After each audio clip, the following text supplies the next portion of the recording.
Hello, and welcome to the Swift Talk. I am Kate, the Swiftie. And I'm your big ball of sunshine, the one who's not so swift, not so swift Sam. How was your birthday? Birthday was awesome. Vermont, pretty cool spot. Great place to be. I saw that you were in a cabin that had just windows. Yeah, no doors. No No doors, walls. no walls. Just windows. Just screens. It looked cool. Yeah, no, not even windows, just screens. Oh. Really one with nature. Went to sleep to fresh air, woke up to fresh air, bears and coyotes. Wore your bathrobe? I got a robe. It is a nice. It looked like a nice bathrobe. It's a good robe. I'm a guy who appreciates a good robe, and that's exactly what I got for my birthday. Well, I'm glad you were living in the lap of luxury while we over here lived our Taylor lives. You know, I feel like I left all of you Taylor fans in a good place when I took my phone away from myself and exited the world for a little bit to paradise. And I was like, you know what? You're all going to find some nice Taylor things this week. Yeah, I mean, she danced her way through the VMAs. Danced her way through the VMAs. Won her way through the VMAs. Won it too, even. You know who Do you know who presented her the first VMA of the night? First of the night. Yeah. Female? Male. Okay. John Mayer. No. Kanye. No, I know. You gotta reach for the stars, babe. You gotta reach for the stars. This is like such low-hanging fruit for you to pick from. Is it Panic at the Disco? It's about time. It's about that time. In a minute, I'm gonna need a Flavor Flav. Flavor Flav. Yes. Wow. Come on, Sam. That's great. He was For whom so the bell excited. tolls. So excited. I'm sure America's dad's now a hype man. America's Funkle.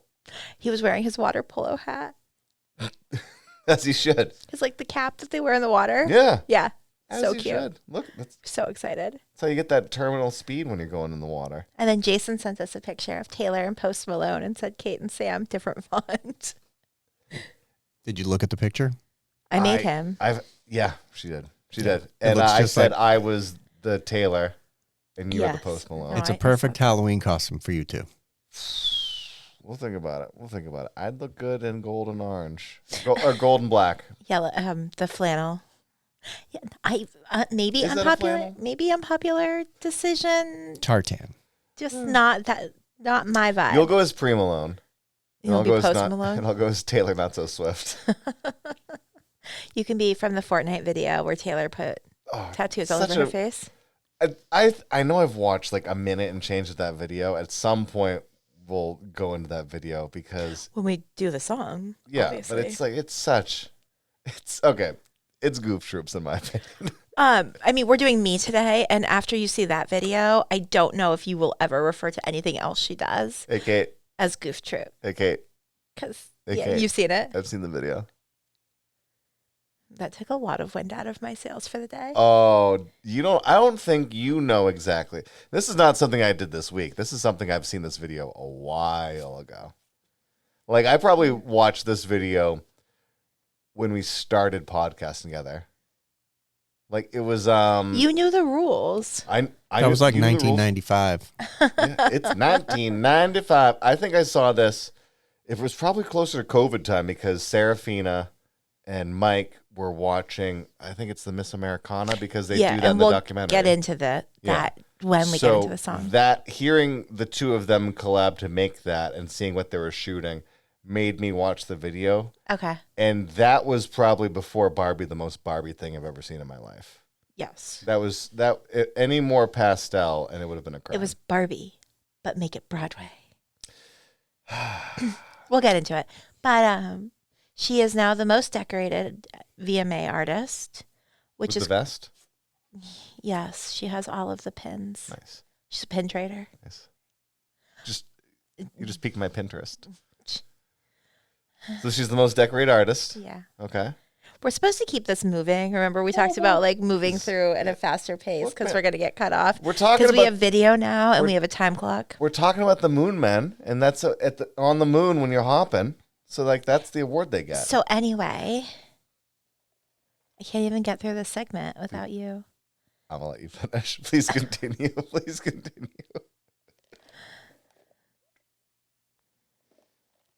So She's there. I'm now like I'm lost. Oh, I'm so sorry, dude. So Taylor's at the VMAs. She's singing. She's dancing. She's winning. She's thriving. She's outfit changing. Really? Yeah, that did not care for the first outfit.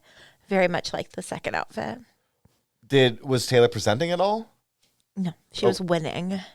So here's my question, because I mean, a lot of times when it comes to award ceremonies, usually your winners are closer to an aisle space. They're not tucked into the wings. They're not deep in the center row, so that way they can have an They easier can get time. out. But I feel like having that, there's a sort of special requesting that must happen if you're going to be doing a lot of outfit changes at award ceremonies. She's changed once. Oh, she just changed once. Yeah. Okay, I thought it was a couple. No, she changed her clothes once. She got she could dance better. Okay.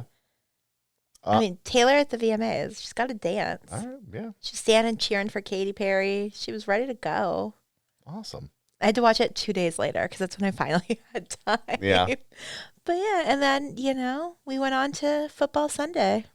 So she went from Wednesday awards to Football Sunday. Well, I mean, Saturday, Donald Trump tweeted, "I hate Taylor Swift." He did, because He hates Taylor Swift. Was it before the VMAs that she said that, you know what, I'm going to officially endorse somebody? So Tuesday she endorsed Kamala, which was and I had said right before it came out that I thought it was too early, and here I was dead wrong.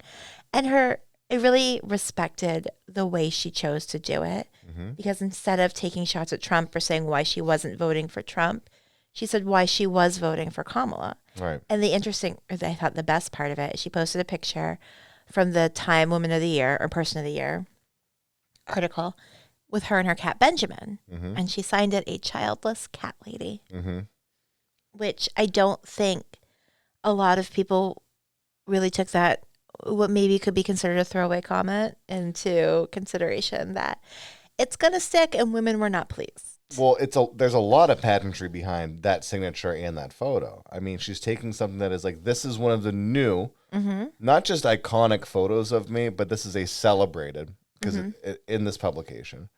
And the last big thing said about me that got me the attention by somebody else was this, that I'm a crazy cat lady. I'm a single crazy cat lady. Well, I mean, they didn't say Taylor Swift is. They said all women are. But Right. yeah, sure. Well, I mean, it's the Trump campaign's binder full of women during the Romney campaign. Like, it's these things that are going to continue to live on in the zeitgeist of really ill-chosen things to say.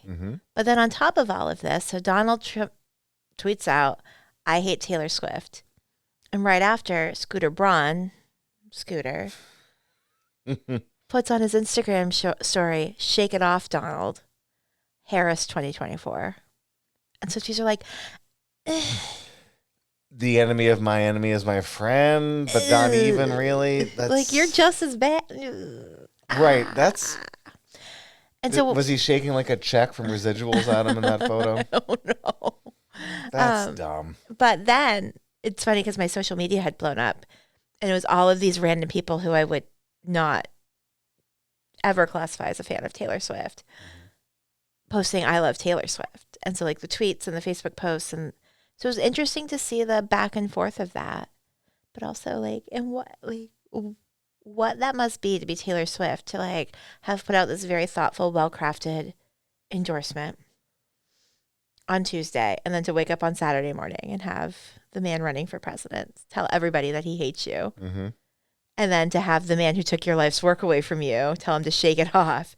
It's like, thanks for the assist, but I don't need your help, sir. And then she went to the football game with her mama on Sunday. Well, her mama and Travis Kelce's mama. She wore an oversized t-shirt dress.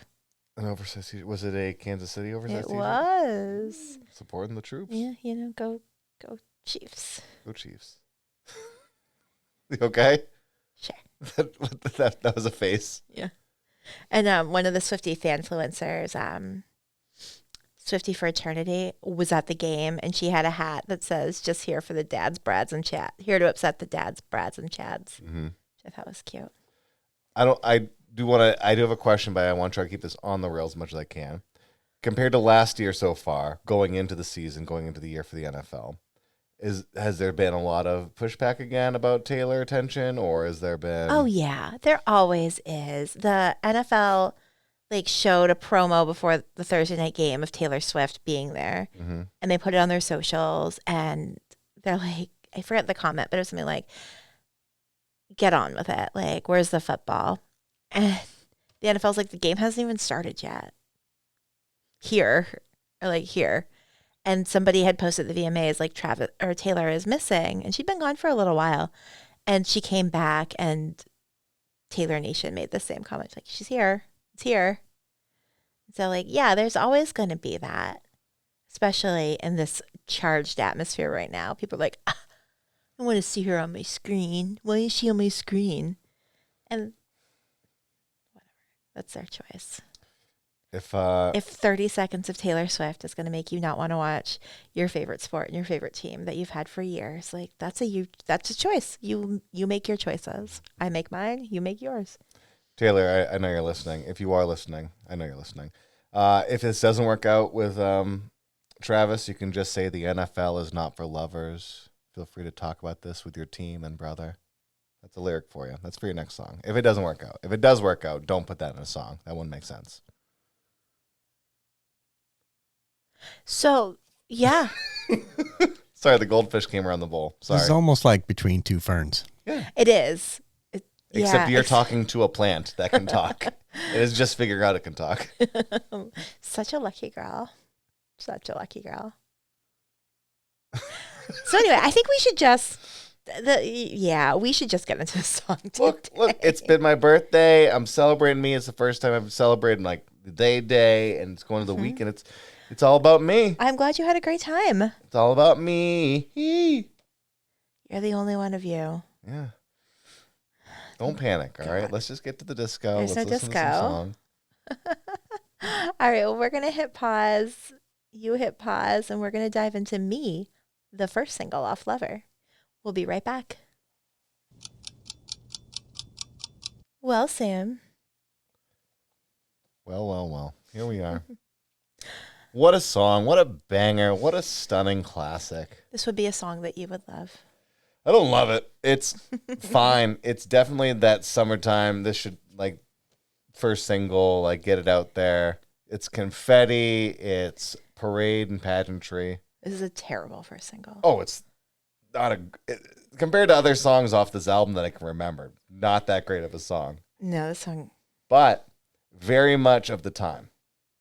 This song has a lot of that okay go feeling of This Too Shall Pass, where it's like this kind of like feeling of marching band. Oh, yeah. Came into a lot of these songs around the late aughts into the early 2010s.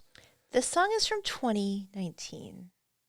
Oh, so she's way behind the time. This is from Lover? Yes. Lover's 2019? Yes. Ugh, this is way behind the times. Okay, but it still has that okay go feel. It has a lot of that, like, it's brass but make it electric. It's Barbie but make it Broadway. It's this, how do we catch this feeling and just slightly repackage it when it was like pop? Mm-hmm. It's, I mean, Brendan Urie is, I mean, in some ways they're just as big as they should be, but I feel like whenever I hear them do a song, I'm rarely disappointed. I love Panic at the Disco. Yeah, Panic at the Disco is great. I feel like from where it started to where it just became essentially him with a backing band as opposed to like an actual full band. Yeah.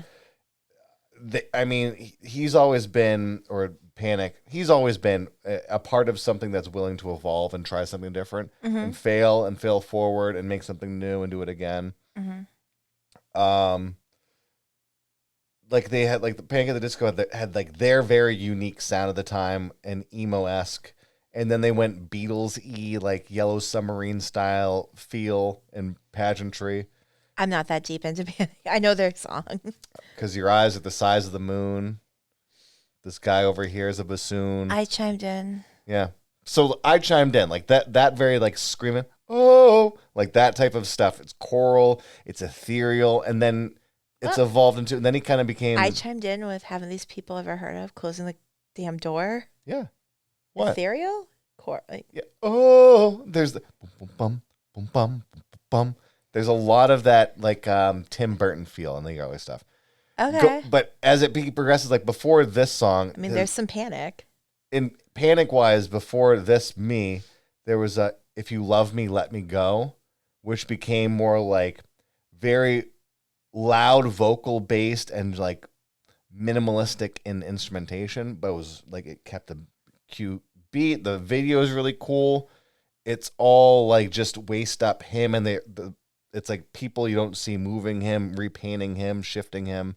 It was a cool design in the art for that, but it was also devil and gothic and graveyard and death and like a lot of those videos. And so Panic popped again right before this, but he had a staple career for 10 years. So going into this one, where it's kind of that other side of like, I'm funny, I'm goofy, I'm quirky, I'm weird, fits into that Taylor style at the time of being like, yeah, we're quirky, we're funny. There's fun in spelling. Hey, kids. So Spelling is fun. this might be a good time for a hard pivot.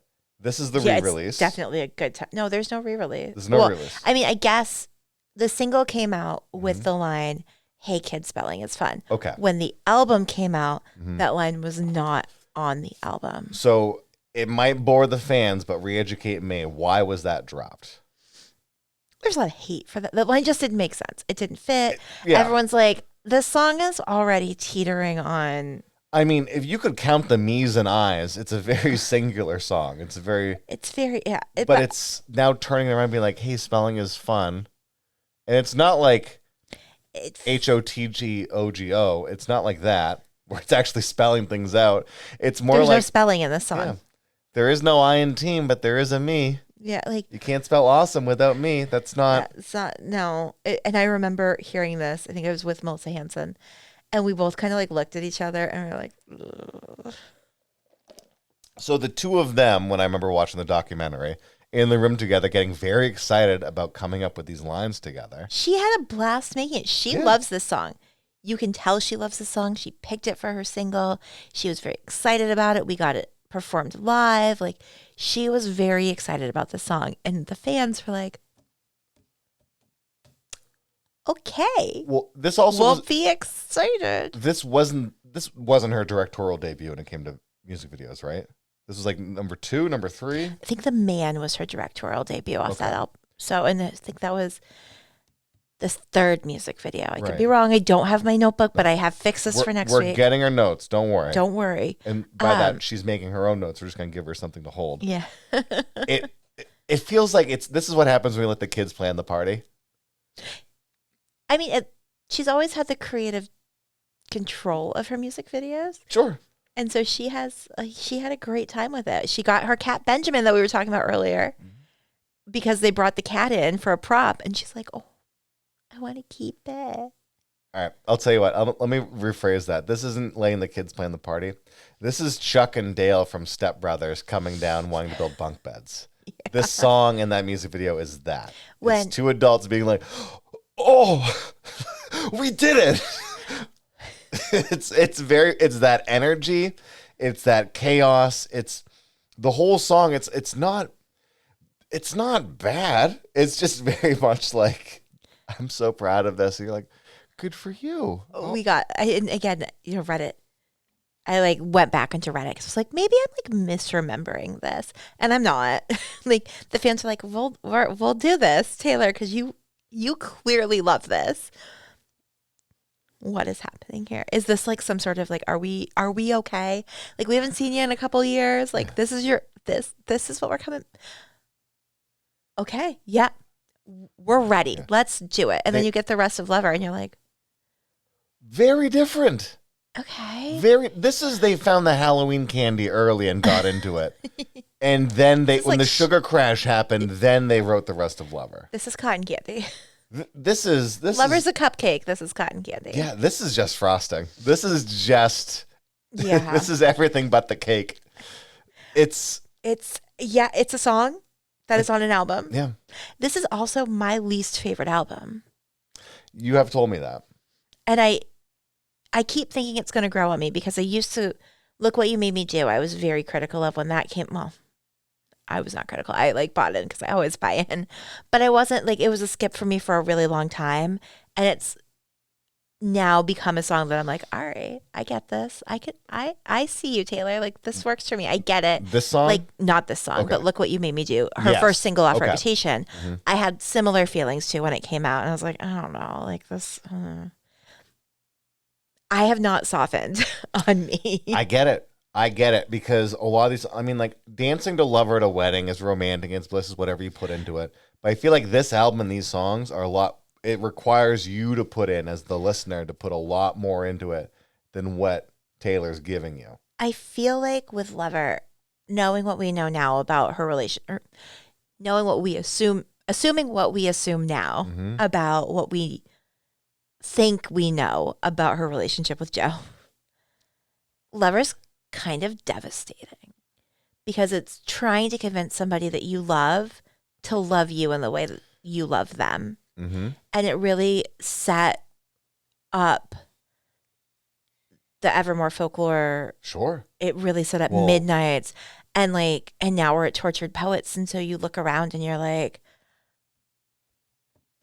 what was she masked? Like, is Me that song where like you put on that like razzle dazzle to be like, I'm so great. You have to love me. Pick me, choose me, love me. Because you're never going to find another one like me. And it's so anxious and squirmy because you're begging. Yeah. But upbeat. The words are escaping right now, but like da so productive. Everything she sings about. And I cry a lot, but I am so productive. That song is essentially just showcasing what she did with this album because it's very plasticine, it's very gilded, surface level. It's high energy and it's fun and it's great, and it's because I can't let anyone know that I am breaking inside. I'm crumbling and nothing is working out. I'm frantic, so I got to hold on tighter. Yeah, it's. There's a lot of cool chicks out there, but you'll never find another like me. But one of these things is not like the others, like a rainbow with all of the colors. That doesn't make sense to me. That's the line I'm gonna die on today. Well, this song was packed full of like weird little Easter eggs because there's a lot of cool chicks out there. Foreshadowed that on this album she had a collab with the Dixie Chicks.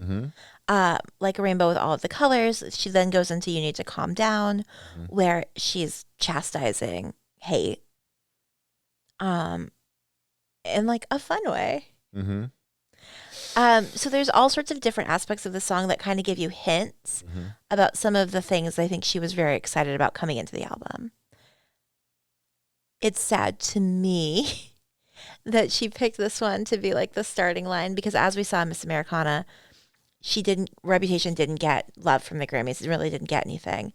And she got the call and she's on camera and she's like, I just have to write a better album. And then she drops Me and we heard Me, we're like, ugh. And then we see Miss Americana after that. And you're just like, oh, I can't imagine what that does to your mental health when you put something out that you think you've really nailed and you're so excited about it.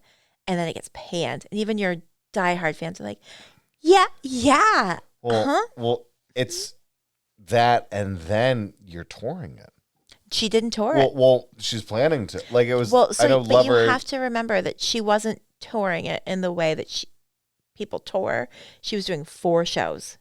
Right, Lover Fest. Period. Yeah. Okay. 2 in LA, 2 in Boston. Is it because this album just didn't?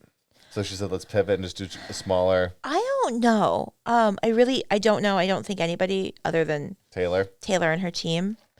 No, I think a lot of it is she was in this relationship and he didn't want to be famous. And like he didn't like that Taylor wasn't what he signed up for. And so compromise was, well, I'll just do a couple. I don't want to be famous, but you're famous and I'm with you. I don't want to be famous. I don't want to be the boyfriend of, I think was really what he felt there. And so you got to stop being famous. You have to dull your sparkle. And I think we see a lot of her really trying to do that in Lover. And, she's like, I'd marry you with paper rings. I don't need shiny things. I'll never walk Cornelia Street again if you leave me. You'll never find another like me.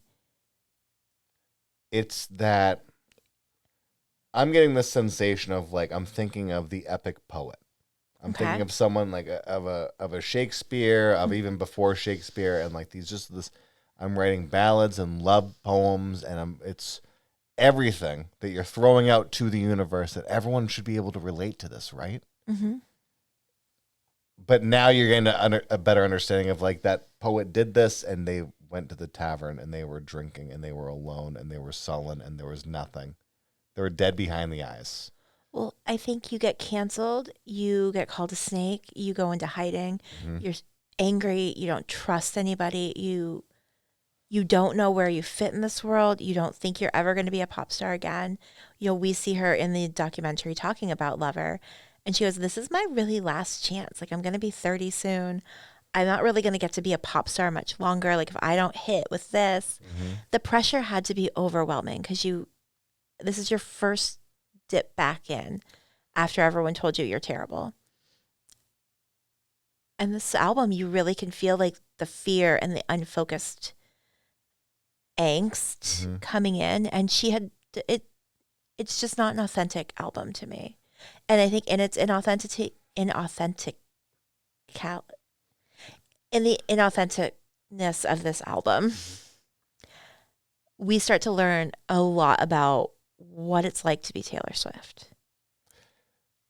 I feel like my COVID math is now catching up because it feels like this feels like it's not more. This is a 9 years lifetime ago, not 5 Mm-hmm. plus. It just seems like it's been so long. And now me being like, okay, if Lover happens in 19, and now that you have 3+ years of Taylor knowledge, the idea that there's 2 cottage cores, Midnight, Tortured Poets, re-releases sprinkled out all the way through, Mm-hmm. and a now giant tour, the amount that has happened in just these 5 years is almost insurmountable to consider the fact that this is what could have been the end. This could have been the stop. If you take her career just from 2020, just that 4 years that we're in right now, and pulled that out, that's its own career for an artist in and of itself. Yeah. That would be a wildly decorated, wildly supported, acclaimed artist. Mm-hmm. And then you add in the first half. And I think it's really interesting when you start to look at Taylor Swift in 2 acts. It's the anxious attachment, the people pleaser Taylor, and the Taylor learning to be Taylor. Mm-hmm. And so it's really fascinating to me to see how she has taken that and really kept her image and kept her persona. She's palatable. She's not super threatening. Your kids can listen, but she's not trying to be too young or catering to too young of an audience. She's got an edge. Her older fans are still growing with her, but the younger fans can discover and grow into her. It's an interesting balance that she's striking. And I think being able to do her re-recordings has helped with that. Mm-hmm. But also, I mean, if you think about it, the re-recording schedule, so to speak, we got 2 albums in basically a year.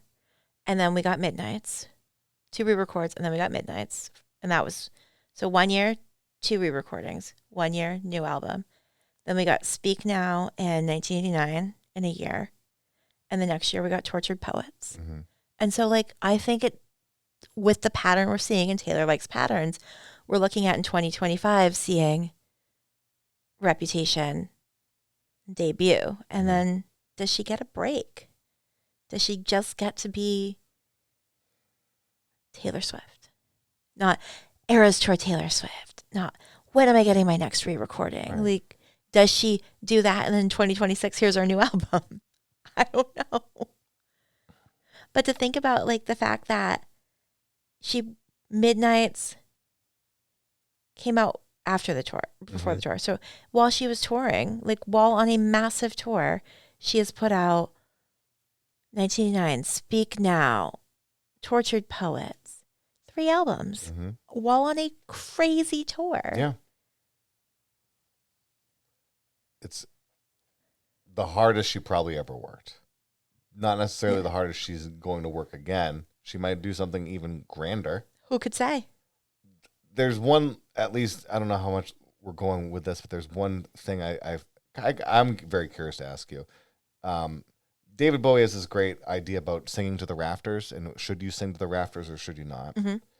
I feel like this song and this album is definitely sing to the rafters. You're trying to get everybody from the back forward. Mm-hmm. It's you're trying to get everybody, casting the widest net. I don't feel like she does that anymore when it comes to her art when it's like midnights. I feel like she has decided that she's making her music and it's either you're with it or you're not. I feel like Lover was definitely trying to like keep more people on board and please everybody. Yeah. And I don't think that she gives a damn anymore about pleasing everybody. Yes. Clearly. Do you feel like that it's gotten better since she stopped caring as much in that way? It's gotten different. Mm-hmm. Taylor also is the sing to the rafters type of artist. Mm-hmm. And that's why she has the light up wristbands Mm-hmm. because she likes, that's her way of seeing all of the people. Like your wristbands light up. She knows like she's not staring into the abyss. Mm-hmm. And so I think like all of her tour is made to make you feel like you're right there with her. Right. You're in it. And I think her music has gotten better when she stopped trying to please everybody. And maybe it's because it's more honest. Mm-hmm. It's always been very honest. I think being able to put the songs on that she wants to do, being able to produce it how she wants to produce it, being able to put out what she wants to put out, how she wants to put it out, when she wants to put it out. I mean, I think that just from the Evermore Folklore eras, Mm-hmm.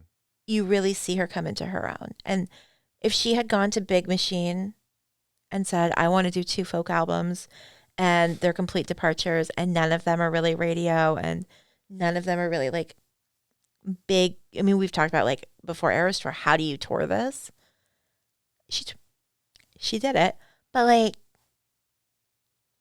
she would have been told no. Like I think if she hadn't been Taylor Swift, she wouldn't have been able to do that. And Mm-hmm. it's really interesting to see her incorporate that storytelling and that way about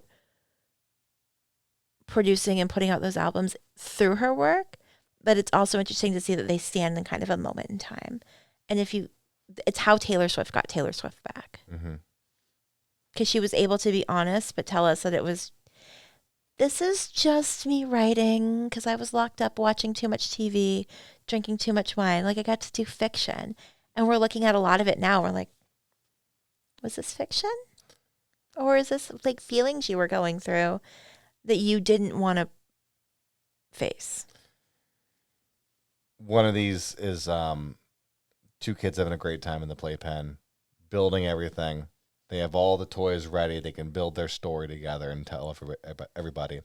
The other is somebody slamming the wooden door behind them from the study and being like, and I've made this wonderful thing for everyone. How'd you make it? It was great. What'd you do? It was just all made up. Don't worry about it. Yeah. Don't worry about the banging and clanging you heard. It's very different. But this, I feel like it's been, just for me, the guy who doesn't know jack or will claim to know jack about Taylor, it's insanely different. And I think I think the moment she decided, nah, I'm just going to figure me out and be me. Yeah, I mean, again, she loved the song, Me. She really loved it. Mm-hmm. We all thought that she was going to open the Eras Tour with this, and we were going to have to be like, okay. Yeah, the Carnival of Taylor. Okay, we're in, Taylor. We get it. Like, fine. We'll embrace it. But it didn't even make the set list. So, like, No. she knew. And I think, time is your greatest. Being able to look back at things. Yeah. What? But Stephen King doesn't even remember writing Cujo, but that's because he was hopped up on everything all the time. he tweeted out that he loves Taylor Swift. He did. Yeah. And speaking of loving Taylor Swift, I don't. maybe you'll love next week's. Roll that dice. Roll the dice. Hey, dude, great show today. Great show today. Hey, everybody, thank you for listening. As we do every day we record, we're going to roll the Jillian Petruzziello. How are you and your fellow die? We're going to pick an album. We're going to pick a song on this 20-sided polyhedral of profanely Taylor music. Rolling for an album. Could you be less fearful? 2. Okay, Chandler Bing. Fearless.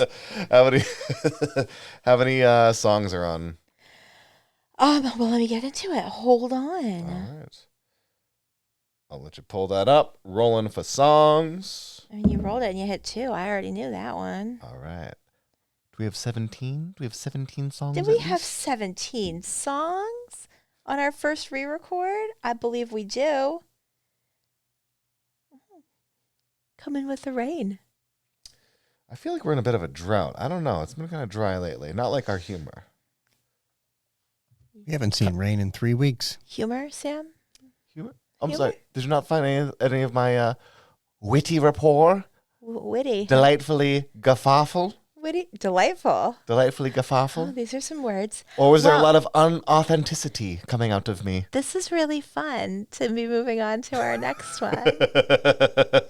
I'll never find another like you. Boy, are you a handful. Anyway, thank you so much for listening. We'll never find listeners or viewers like you. I didn't even realize. Oh, hi, everyone. Didn't even know we're being watched this entire time. He dressed up just for you today, Just guys. for you, babies, guys, gals, non-binary pals. This is what you get. Today, I wasn't the one that commented on his outfit. Thanks, Papa Bear. As always, thank you, Jason, for making us look and sound as we do. You are welcome. Thanks so much for watching and listening. If you haven't already, make sure to follow us, like, subscribe, view. You can click on our little link tree in our bio on Instagram. It'll take you everywhere you need to go. Yeah, if you feel like sharing us with some friends, share us with some friends. We'd appreciate that. You got questions for us? Sam's got answers. Yeah, why am I wearing a white shirt? Well, this is what I put on because it's the only shirt I could find. Why am I wearing dress shoes? Better question. You should have asked that before you asked the shirt one. I'm not allowed to respond to Instagram, so if you get anything back, it's probably from Kate. It's the socks for me today. But again, thank you so much for listening. We're going to be back right here in our fancy little studio next week with Comin' with the Rain from Fearless. I'm Kate the Swiftie. And I'm, surprise, surprise, not so swift Sam.